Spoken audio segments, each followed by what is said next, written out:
Hello, welcome back to Algebra. Now you have the basic idea about multiplying items in algebra when you have negative and positive terms, essentially, including cases when you have variables. Now we're just going to do a couple of problems to crank up the complexity just a little bit more.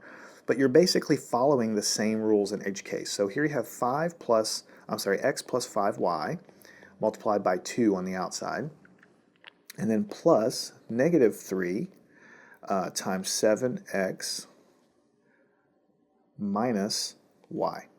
Okay, so here's what we have. So we have a lot of things going on here. We have a 2 on the outside of this term, so this 2 needs to be distributed into each term, and then separately this negative 3 needs to be distributed to each of these terms. So that's what we're going to do. For the first guy, the 2 times the x is going to give us positive 2x because both terms are positive. The 2 times the 5y is going to give us positive 10y because those two terms are both positive. Now here's where we have to be careful. We have negative 3 times positive 7x. Negative times positive gives us negative, so we have to put negative. 7 times 3 is 21, and the variable x comes along for the ride. And then here, the negative gets multiplied in here, but this is like a negative y. It's subtracting y, but you can read it as negative y here.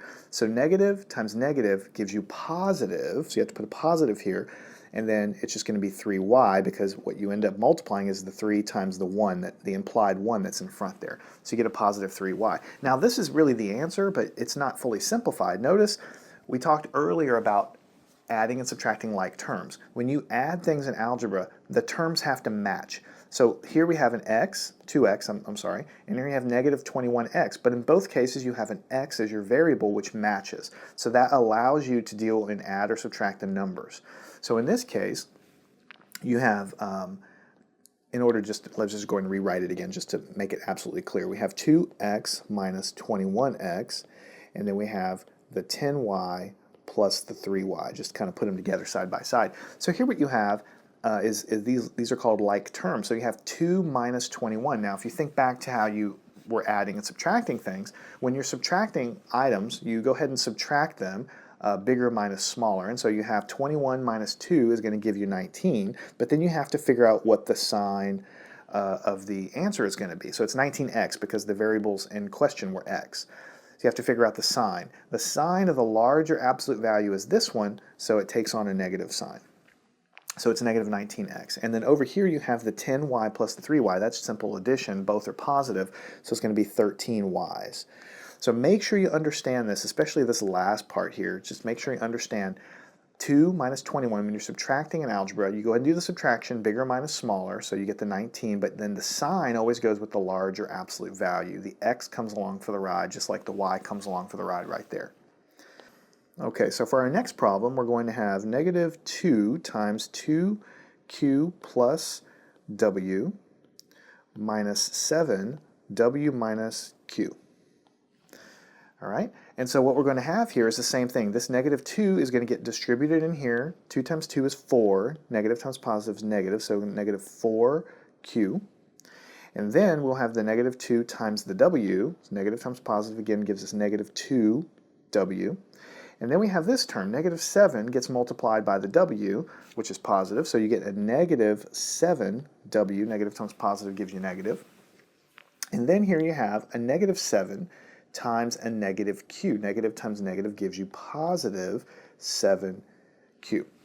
All right, so here you have a bunch of terms. Now you attempt to collect like terms. You start looking around, you see, well, I have negative 4q, here I have 7q. These are like terms because the variable exactly matches, so I'm allowed to add those numbers together. I have negative 4 and I have positive 7. So I'm adding different signs together, so the way you handle it in algebra is you subtract them. 7 minus 4 is 3, and the sign, it's actually going to be 3q, the sign is going to be the larger absolute value. So in this case, the larger absolute value is going to be the 7, so the answer is positive. And then finally, I look over here and I'm going to be able to add these together. In this case, it's subtraction because I have a w and a w. So I have negative 2 minus 7. And if you remember back from your rules, when you have a negative number and you subtract something from it, then you're going to go more deeply negative. So negative minus negative always gives you a negative, and you add the absolute values together. So 7 plus 2 is 9. You're going to get negative 9w. and that's going to be the answer. So you have, let me make this a little more clear. That's a not negative, that's a 3q minus 9w. If these adding or subtracting things look a little bit foreign to you or a little bit hard to understand, then go back to when we learned how to add and subtract numbers, real numbers, and you will see that we're following the exact same rules here. We just have some variables involved. What if we have, for our final problem, negative 4 times negative e plus 3f minus 3 bracket e plus negative 5f. So we have to be careful here because we have a bunch of different things going on. So we have this negative 4 we're going to distribute in here. And then we also have this stuff going on. Now normally we would do the inside of the innermost parentheses first, but there's nothing to do. It's just written there like that because negative 5f, they want to, you know, kind of keep it together as one whole thing, but there's nothing to actually add or multiply inside of here since you don't know what f is. This negative 3 is going to get distributed here and also to that term as multiplication. So let's first work on this. Negative 4 times negative e. Negative times negative gives you positive 4e. And then the negative 4 times this, negative times positive, negative times positive is negative. 4 times 3 is 12f. Okay? And then over here we'll have negative 3 times positive is going to give us negative 3e.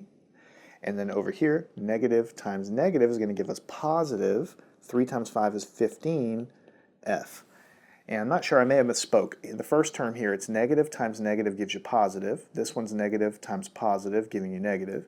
This one's negative times positive, giving you negative. This one's negative times negative, giving you positive. I know it sounds like a tongue twister, but really you're following the same rule over and over again from multiplying things together. Now you look for like terms. I have a 4e and a negative 3e. Those are like terms, so I can add them.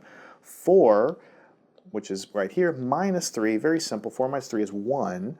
I don't have to write the 1, I can just put the e there because the 1 is implied to be in front of the variable. So you have e, and then you have negative 12f and 15f. So those are like terms and I can add them together. Now I have a negative term and a positive term, so to handle it I subtract it. 15 minus 12 is 3, 3f, and then you look and see what's the larger absolute value. Between the negative 12 and the positive 15, the larger absolute value is positive, so it's going to be positive 3f. So you have e plus 3f. Now you start to see in algebra how things become interdependent. You start using the skills from the past in order to solve the current problem. So here I'm teaching you about multiplying, which is really this stuff. But then you also are using the distributive property, which we talked about before, so you have to understand that. And then when you get down to this point, you have to understand like terms, which we talked about. And then finally, to actually add the numbers together, or subtract them, depending on what's happening, you have to understand adding and subtracting positive and negative numbers, which we've also studied. So that's why algebra gets hard for a lot of students, because if you don't master some of these basic terms, then basic ideas, then you'll never be able to do anything more, because it's like a house of cards. You have to build it, and the foundation has to be strong. If the foundation isn't strong, then everything seems hard. But all of this stuff is just following the same rules that we've learned before. So make sure you understand this. If this seems weak to you, for instance, if you're not understanding the adding the like terms, go back to that section and study it again and practice those problems again. Or if you're not understanding the distributive property, go back to that and make sure you understand that. You have to make sure you understand these things before moving on, and you can do them yourself. So solve these problems here. Make sure you're confident and follow me on to the next section. We'll continue talking about multiplication in algebra.